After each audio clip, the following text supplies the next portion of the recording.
Bloom where you are planted. Nancy Reeder Campion. One summer, I had gone to a girlfriend's apartment complex to go swimming. As we were walking to the pool, I noticed that a maple tree was growing out of one of the storm drainage grates in the asphalt parking lot. The tree was about 3 feet tall, but most of it was actually underground, as only 6 inches of it was sticking out of the grate.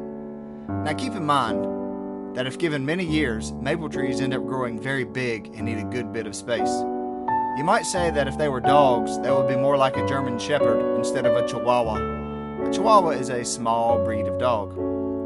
However, this tree was growing in a place that was never meant nor designed for trees to grow. Several summers later, I decided to plant sunflowers in my garden. Similar to maple trees, sunflowers need a good bit of space in which to grow because they usually end up being around 6 to 8 feet tall, and the flowers will be about the size of saucers. After I planted the sunflowers in my garden, there were 8 seeds left over. I decided to do an experiment. I planted these 8 seeds in a small 10-inch pot that I'd stashed away in my garage. I watered it, put it out in the sunshine, and waited. After several weeks of taking care of my little nature experiment, the sunflower seeds in the 10-inch pot not only grew, but they blossomed into brilliant yellow flowers. Blossom means to grow or mature. Each one of the 8 sunflowers reached about 1.5 feet tall, and their flowers were about the same size as an Eisenhower dollar. They weren't misshapen or had any deformation. They looked like a typical sunflower, they were just smaller. Later, as I reflected on these two natural phenomena are naturally occurring events.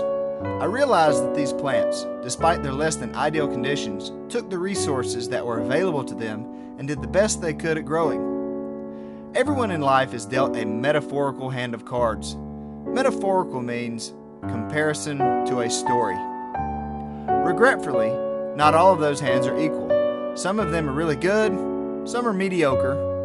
Mediocre means something that is average, and some are extremely undesirable. Despite the situation one starts out with, it can be made better or worse. It's largely dictated by the amount of effort put in and the use of one's available resources. Being born into a rich family doesn't guarantee success, just like being born into a poor family doesn't guarantee failure. It all depends upon how wisely one uses, or foolishly doesn't use, the resources that they are endowed with from the beginning. Those plants certainly didn't make an excuse, and how much more capable are we than they to make really great things happen for ourselves and for those around us? The take-home message of this quote would be, use your resources.